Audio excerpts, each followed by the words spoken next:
안녕하세요. 군사돋보기입니다. 우크라이나군이 러시아군의 하이마스 공포증을 이용해서 이제까지 없었던 아주 영리하고 기가 막힌 새로운 전술로 러시아군 포병을 매우 효과적으로 사냥하기 시작했습니다. 그야말로 우크라이나군이 가진 동구권과 서구권의 모든 포병 화력 체계가 완벽한 조화를 이루며 포병 전술의 신기원을 열고 있는데요. 한편 러시아군 남부전선 점령지 지휘부 중에서도 단 이틀 만에 2개 군단급에 달하는 지휘소가 소멸되는 엄청난 전과가 발생하면서 우크라이나군의 상황이 크게 유리해지고 있습니다. 불과 2주 전만 해도 그렇게 지독하게 이어졌던 러시아군의 동부전선 공세는 아예 멈춰버렸고, 반면 헤르손 시가지에 그동안 볼 수 없었던 본격적인 대규모 포격이 시작됨에 따라 이제 곧 헤르손의 탈환이 현실로 이어질 것 같은데요. 러시아군 포병은 어떤 약점이 있길래 우크라이나군의 새로운 포병 화력 투사 전술에 전혀 대응하지 못하는 것이고, 우크라이나군은 왜 훗날 자신들이 크림반도로 되찾았을 경우에 큰 불편을 겪을 것을 알면서도 크림반도의 전력과 수도를 거의 90% 이상 되고 있는 노바카호프카 댐마저 공격한 것일까요? 전문가는 아니지만 해당 분야의 정보를 조사 정리했습니다. 본의 아니게 틀린 부분이 있을 수 있다는 점 양해해 주시면 감사하겠습니다. 현지 시각 7월 12일 여러 오신트 보도들이 밝힌 바에 따르면 최근 우크라이나군이 점점 더 숫자를 늘려가고 있는 미국의 M14 하이마스 다연장 로켓과 기존에 운용하고 있는 BM-21 우라강 다연장 로켓, BM-27 그라드 다연장 로켓의 OTR-21 토치카-U 단거리 전술 탄도미사일 모두를 통합해 기상천외한 방식으로 러시아군 포병들을 일방적으로 사냥하고 있다고 밝혔습니다. 최근 도네츠크 지역에서는 S-300 방공 시스템의 포대 2개와 S-400 방공 시스템의 포대 2개 모두가 파괴되었다고 보고되었다는데요. 이 지역뿐만 아니라 여러 곳의 러시아군 포병들은 물론 전선 지휘소와 탄약고에 방공 시스템들 할 것 없이 죄다 박살나고 있다고 합니다. 전략적 거점을 방어하고 있는 러시아군의 S-300 포대들과 S-400 포대들이 이처럼 무력하게 파괴되고 있는 것은 러시아군의 하이마스 공포증과 우크라이나군의 교묘한 포격 전술이 만난 결과인데요. 현재 우크라이나는 BM-21 우라강 122mm 다연장 로켓, 그리고 BM-27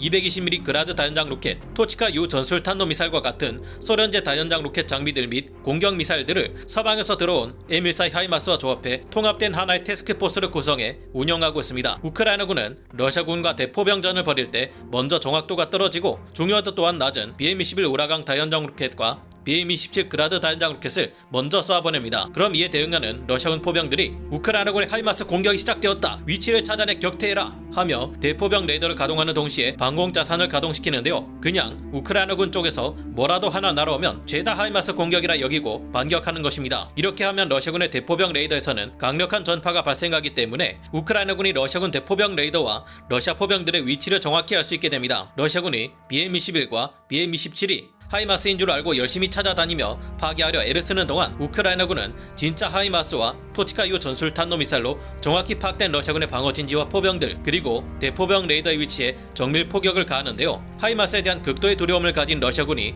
우크라이나 쪽에서 날아오는 포병 공격 하나하나에 모두 지나치게 과한 대응을 하도록 유도해서 엉뚱한 목표의 탄약을 낭비하게 만들고, 우크라이나군은 더욱 정확하게 러시아군의 위치를 찾아 정밀 포격을 가할 수 있게 된 것입니다. 설사 러시아군의 반격으로 인해 BM-21이나 BM-27 다연장 로켓이 파괴되어도 우크라이나군 입장에서는 어차피 이들이 그리 중요한 화력 자산은 아니고 M14 하이마스를 보호해주는 역할을 하니 일석이조인 셈인데요. 우크라이나 전역에서 러시아군의 탄약고와 지휘부가 큰 타격을 입고 있다 보니 동부전선에서 그토록 격렬하게 이어지던 러시아군의 공세도 멈춘 상태입니다. 물론 그렇다고 전쟁이 끝난 것이 아니며 러시아군이 현재 시베르스크와 솔레다르, 바흐무트를 잇는 전선을 향해 계속해서 병력을 증강시키며 집결하고 있는 중입니다. 이지움과 바흐무트를 잇는 300km 길이의 전선에는 현재 러시아군의 54개 대대전술단 전력이 집결해 있는 상태인데요. 하지만 확실히 이번에 집결하는 러시아군의 병력은 지난번 세베르도네츠크 및 포파나야 방면으로 진격해왔던 공세부대보다 크게 약화된 상태라는 것이 파악되고 있습니다. 영국 국방부는 이들 러시아군 병력이 다음 주쯤 시베르스크와 돌리나 방면에 공격을 퍼붓고 그 이후에는 슬로비안스크와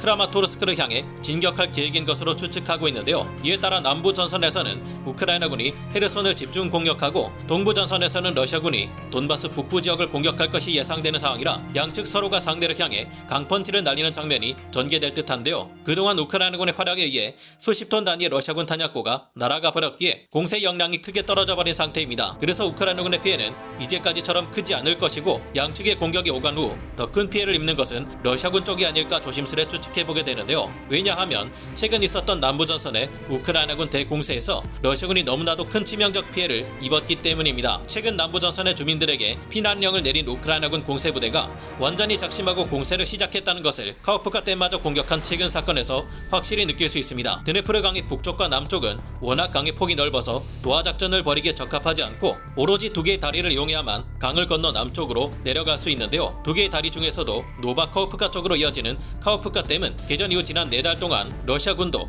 우크라이나군도 절대 건드리지 않았던 중요한 지역입니다. 왜냐하면 이곳의 카우프카 댐이 크림반도로 공급되는 전기와 수도를 사실상 모두 대고 있다고 해도 과언이 아니기 때문인데요. 드네프르 남쪽을 점령하고 있는 러시아군도 이 카우프카 댐을 무너뜨려 우크라이나군의 공세를 막을 수 없고, 우크라이나군도 장차 이 카우프카 댐을 건너 크림반도 전역을 탈환할 것을 생각하면 함부로 이곳을 공격할 수는 없습니다. 러시아군은 그래서 설마 미치지 않고서야 이 카우프카 댐을 공격할 수 있겠어? 여기 바로 옆에 탄약고와 지휘부 시설을 마련해 놓으면 암만 우크라이나군이 이를 갈고 있다 해도 공격 못한다 이거야 하는 판단을 내린 듯합니다. 러시아군의 제22연합군은 남부전선 러시아군의 지휘소와 탄약고는 물론 물류기지까지 이 카우프카 댐 바로 옆에 세워놓고 안심하고 있었는데요. 그런데 현지 시각 7월 11일 깊은 밤 이 카우프카 댐에 폭격이 발생하더니 다음 날인 12일 새벽까지 우크라이나군의 집중 폭격이 이곳에 쏟아졌습니다. 우크라이나군이 하이마스 다연장 로켓을 동원해 카우프카 댐을 집중 폭격했고, 전혀 예상치 못한 공격을 받은 러시아군 제22연합군 지휘부는 전멸하고 말았습니다. 당연히 함께 배치되어 있던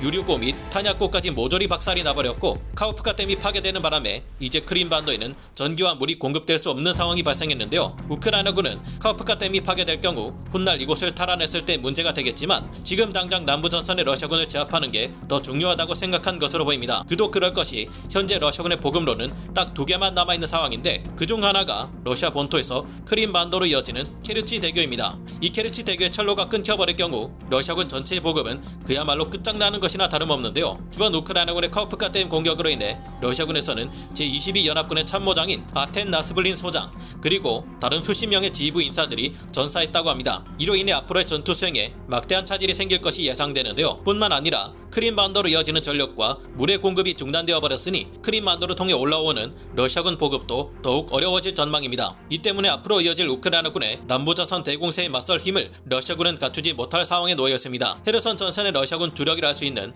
제49연합군과 제22연합군의 지휘부 모두가 괴멸되어 버린 데다가 최근 계속해서 러시아군의 탄약고와 유료 저장고마저 큰 타격을 입었습니다. 따라서 현재 남부전선의 러시아군은 더 이상의 지원 병력이나 물자 없이 자신들만의 힘으로 본격적으로 시작되는 우크라이나군의 대공세를 막아야 하며, 이를 막지 못할 경우 끝장나는 상황이 되어버렸는데요. 크림반도를 공격하면 핵무기를 사용하겠다고 하는 푸틴의 주장이 사실이 되지는 않기를 바라며, 아직 제대로 된 전쟁은 시작도 하지 않았다는 푸틴의 말이 쏙 들어갈 수 있도록 남부전선 전역을 우크라이나군이 탈환해 이 지역 러시아군을 모두 좌절시켜버리는 날이 빨리 다가오기를 바라봅니다. 오늘 군사 돋보기 여기서 마치고요. 다음 시간에 다시 돌아오겠습니다. 감사합니다. 영상을 재밌게 보셨다면 구독, 좋아요, 알림 설정 부탁드리겠습니다.